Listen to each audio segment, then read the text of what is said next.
Well, Jensen Huang, the CEO, spent literally 2 hours and 15 minutes on stage making the case that NVIDIA's best days are still ahead. The headline number you mentioned was at least $1 trillion in cumulative revenue through 2027, which was double the previous figure that we got back in October at their GTC DC.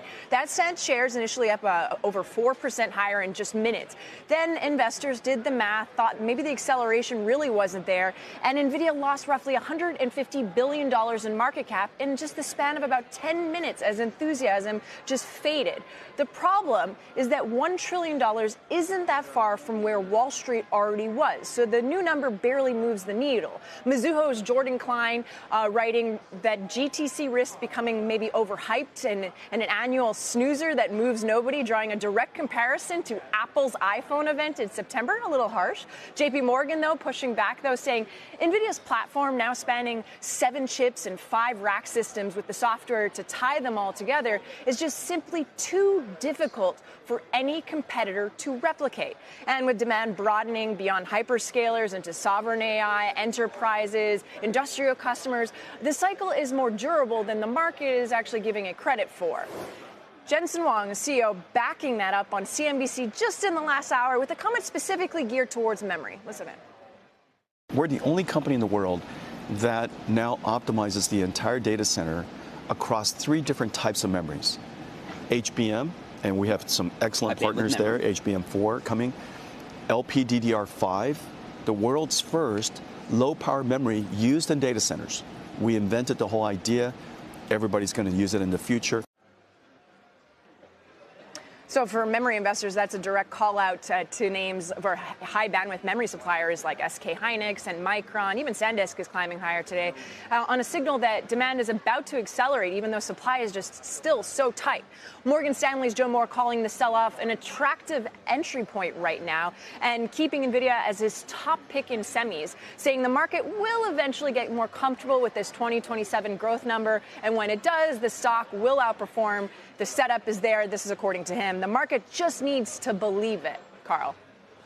I mean, it does speak, Christina, to this disconnect between the commentary and the bullishness we get from Jensen Huang and the analyst community, which has all stepped in and been equally bullish. I mean, we heard even Stacey Rasgon, who's been, skeptical before. He loved what he heard and said that he doesn't think the stock can get much cheaper. And then the market, which is showing a stock that has been in a range and barely moves on this kind of update.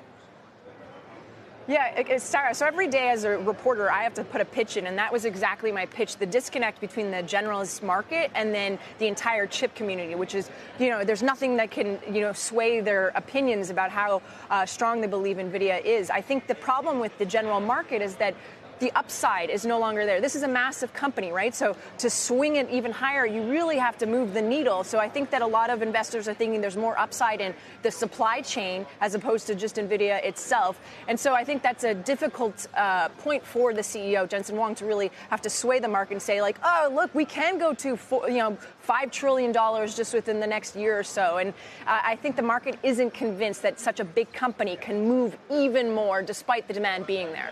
About your thoughts on NVIDIA, Joe, especially, in the context of how the shares have just really not done a lot recently or for some time now. Your thoughts? Yeah. I mean, my question is, what does this company have to do? Forecasting $1 trillion in sales from its AI processors through 2027. Whether it's the Blackwell and the Rubin chip platforms, and now I think he just came out a couple minutes ago and said, hey, Jensen Huang came out a couple minutes ago and said that doesn't even include our new products, so that forecast. But yet the stock is kind of mired in this this muddy pit, if you will, where it's just not moving. And you mentioned their inference push with Grok in kind of how they're introducing the semiconductors. For that, I mean, look, they're pressing all the right buttons and they're doing everything that they need. They're just not being rewarded, and I wonder how much of that is just maybe an overall market malaise when it comes to kind of AI. Because if anything, they continue to beat and raise. They just announced another $2 billion that they're going to be investing with the Nebius Group to deploy more than 5 gigawatts of NVIDIA systems by the end of 2030. I guess I'm confused. I don't know what the market is looking for, because even if you look at the stock in terms of like a PEG ratio, you look at the price divided by earnings divided by expected growth, this thing is like a sub 0.7 in terms of a PEG ratio. So from a valuation standpoint, it looks relatively cheap. From a growth standpoint, you can still see that they're forecasting massive growth, but for some reason the market doesn't want to reward it. That kind of affects the way that I set up my trade. I'll talk about that in a minute. I'll let Tom speak for a second, but I'm just wondering what it takes. Yeah, it's like the market's like, yeah, you're great. So what? Tom, your thoughts? Yeah, Joe's obviously been listening to me, because this has been a head scratcher for me also, is the fact that, hey, what does NVIDIA have to do after their last blowout earnings? And then he comes and ups basically what they're going to make, maybe basically double, right? Added another year through 2027 because their projections were for $500 billion through 2026. And then the partnerships that they announced also with IBM, Hewlett-Packard, Adobe, strengthening those ties with Uber and others in this space. And then, Joe mentioned the amount of money that they're expecting in sales just from their AI side of their business. That's not even including everything else. They're getting into the CPU side. They're getting into their standalone computers. They're still in gaming. They're still massive there. There's a leader in that space also. They're getting more into inference at this point. Their Grok partnership that they just signed a licensing deal with is supposed to be explosive. I mean, Jensen Huang, he basically talks the talk. It just doesn't seem like Wall Street and maybe some of these analysts are buying it at this point. I mean, the stock nearly traded up to 189 yesterday, during his keynote, and then immediately fell. Still up 1.65%, but now down again today. So these reactions are kind of puzzling, I think, to not only me and Joe and maybe you. It's to a lot of investors at this point, because he's got to be pounding his head against the wall going, what do we have to do? Because the valuations have come down pretty significantly and their growth rate is starting to reaccelerate again. Not just us, you've got analysts as well who are, reiterating their views on it, still bullish conviction around it. B of A's got a $300 price target on it, named it as a top AI pick. Wells Fargo, overweight, $265 price target on it. JP Morgan Chase still overweight on this one. All right.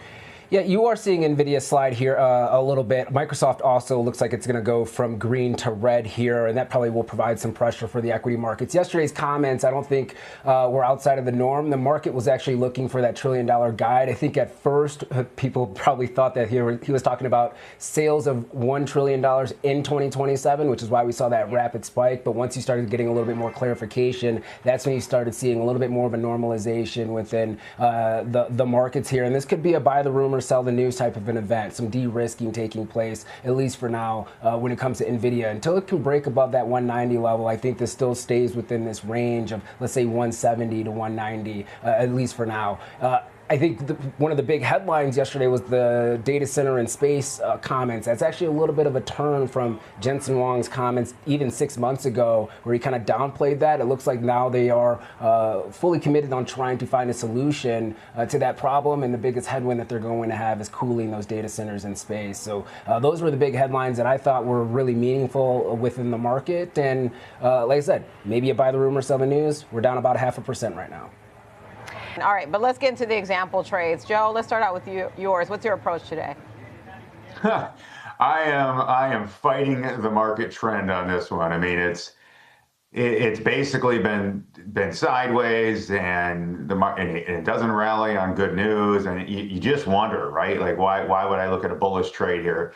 Well, if you sell a cash secured put, and this is what I'm looking at, it's about a 2-week trade. It's the April 1st expiration, selling the 175 strike. When I priced it up, you could do it around 280. I think you can probably get around $3 now that the stock's pulled back. But the idea is this. If you're looking for an area where there's been support, it's been around that 200-day moving average. It's currently trading at the 200-day moving average around 178.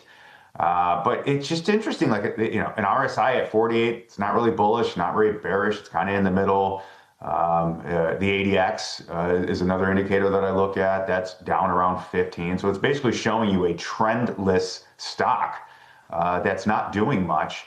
And a lot of times when you find a trendless stock that selling premium, even though the current IV percentile is still fairly low, I don't mind doing that, because if it's a stock that you want to own, I think probably 175 is a decent entry price for it.